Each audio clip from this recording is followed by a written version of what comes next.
Finding bipartisan agreement on any piece of legislation in Harrisburg these days is a rare thing indeed.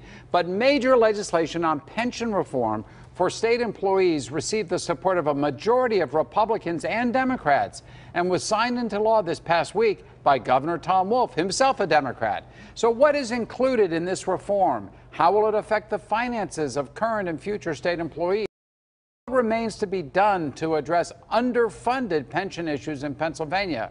We're delighted to have Senator Costa, who represents the 43rd State Senatorial District in Allegheny County. He is the state's Senate Democratic leader.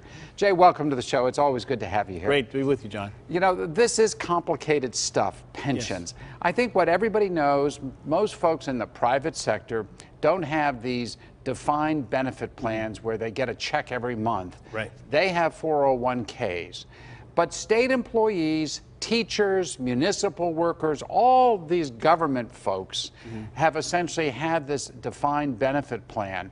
And that's about to change, at least for new employees. Am I correct so far? That is correct. Going forward, January 1 of 2019, or 2019, anyone who is a new employee will be opt into one of three plans: a defined contribution, first option, 100% defined. That's like a 401k. It's a 401k. I think it's called a 401a, I think is what it's called, I believe. But they'll have that opportunity to be able to do that. And there's benefits to doing that. Portability and the like are some of the things that people look to in terms of folks who want to opt into that area. They can take their plan when they move to another employer. They want to go somewhere else, exactly right. And they can take the resources and the like. But we also have an option for employees going forward, which would be what's called a side-by-side or a hybrid plan, where you have both a DC plan, but you have a much 50% reduced or 100% reduced defined benefit part of that plan as well. And there's a couple options there. But the significance is that it's now going forward, we have a defined contribution plan for new employees across the Commonwealth. And what this will mean ultimately for state taxpayers is a savings. It does achieve a savings over the course of, I think, 30 years in terms of dollars that we'd have to spend is about $1.5 billion. But more importantly, what we really are doing is adjusting the risk level for the Commonwealth. When we go through these significant downturns in our economy, when we have the crisis that we've had in 03 and 04, and then in 08, 09, in those years, when the returns are not what they need to be, we're shielding the Commonwealth from having to take the impact of those reductions, not generating the revenue we need. So we're shifting the risk away from the taxpayers and actually onto the employees who will be paying more in their contributions into the system. And to be clear, those who currently teach, those who currently work for governments at various levels, including state workers, their pension plan is not affected at all by this. That is correct. This does not impact any current employee up through December 31st of 2018. On January 1, those current employees would have the option of opting into the new hybrid plan or the DC plan if they so choose, but they would retain their DB plan as we know it today.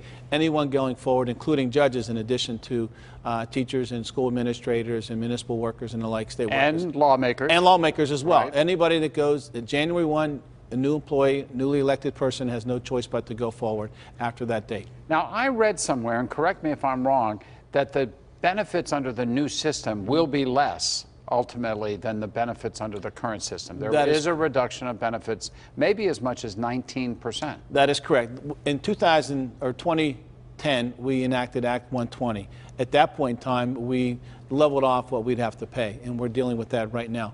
We reduced benefits to new employees after 2011 by 25%. This now going forward after 2019 will probably be anywhere from a 10 to a 20% reduction in the benefits depending upon what plan a person chooses. So it's a continual reduction in benefits, and also the contributions being made by the employee is going up as well. Right. That's something that's significant as well. And that's important. I think from a taxpayer standpoint, what taxpayers want to see is that government workers are not treated better than they are. And I think for so many years, it's felt as if taxpayers are paying higher school property taxes in order to give better pensions to teachers and to public administrators and the like than they themselves get. But none of this, all this great compromise, and it was a great deal. I mean, you can't knock the fact that you brought Republicans and Democrats and the governor together on this. It really was a lot of work and over a number of years. As you know, we've been dealing with this issue for 5 or 6 years now, and Governor Wolf really deserves a lot of credit for being able to. We had significant 5-party meetings to try to come to a compromise that we can get done. As I learned a long time ago, John, you can't let the perfect be the enemy of the good. Is this perfect? No. Is it good? Yes. And is it going to advance the ball forward?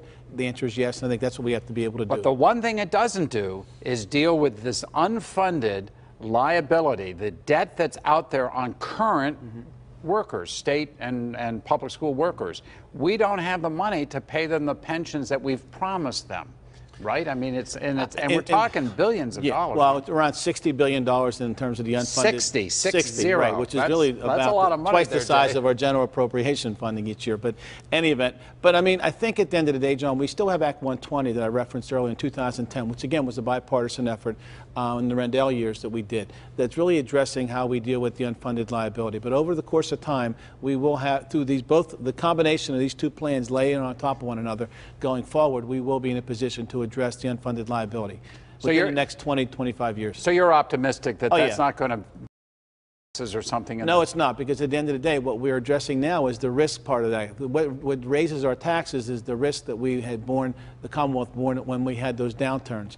We eliminate that risk, and it benefits the taxpayers until we don't have to worry about that and have to make tough choices. Do we put money in pensions or do we put money in education? Right. That really what it boils down to. Well, again, congratulations to you, Jay Costa, Thank you, Senator. Don. We appreciate very much you coming on the show to help us understand all this. And I hope I did. I hope we see a lot. It's a hard topic to talk about. It really is. But I hope we see lots more bipartisanship out of I think you will. Thank you again. We'll be back with more of the Sunday Business Page in just a few moments.